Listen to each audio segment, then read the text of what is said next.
Сондықтан бұл түндердің бір сағатын намазға арнасаңыз, тағы бір минуттарын тозақтан сыйыну мен жәннатты сұрау үшін ғана арнаңыз. Тағы бір минуттарын сізді тура жолға салған үшін мақтаумен болыңыз. Тағы бір минуттарын Аллах Тағаладан кешірім сұраумен, тәубаға келумен ғана болыңыз.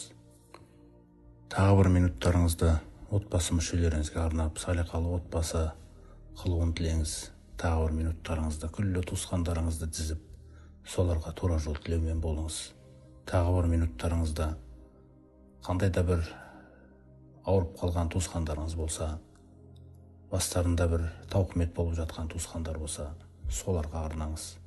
Яғни сіздің осы түндерде дұғаңызға кірмеген ешкім қалмасын. Сондай-ақ осы күнге дейін қандай зікір түрлерін жаттаған болсақ, білген болсақ, солардың біреуін де қалдырмай айтумен болайық. Сондай-ақ олардың санын көбейтейік. Пайғамбарымыз саллаллаху алейхи ва саллям өзі білдіргендей, 10 рет айтылатын, 10 рет, 3 рет айтылатын, 3 рет, 100 рет айтылатын, 100 рет. Сол нәрселердің барлығын осы түндерде біз Аллаға тірі екенімізді көрсетейік.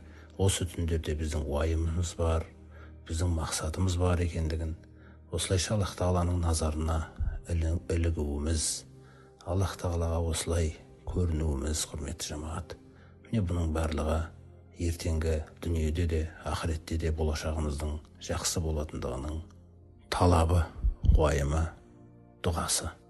Аллах Тағала осы түндерде салиқалы тақуа құлдарына қандай жақсылықтар қалаған болса, біз сияқты құлдарында сол нәрселерден махрұм қалдырмай, солардың қатарына қосып қойып, жақсылығымызды асырып, жамандығымызды жасырып, өзінің кеңшілігімен, рахымымен өткен күнәларымыздың күллісін кешіріп, осы түндерде өзі сүйетін амалдармен бізді байланыстырып, тек қана болашақта бізге жақсылық әкелетін амалдарды нәсіп етуін тілейміз.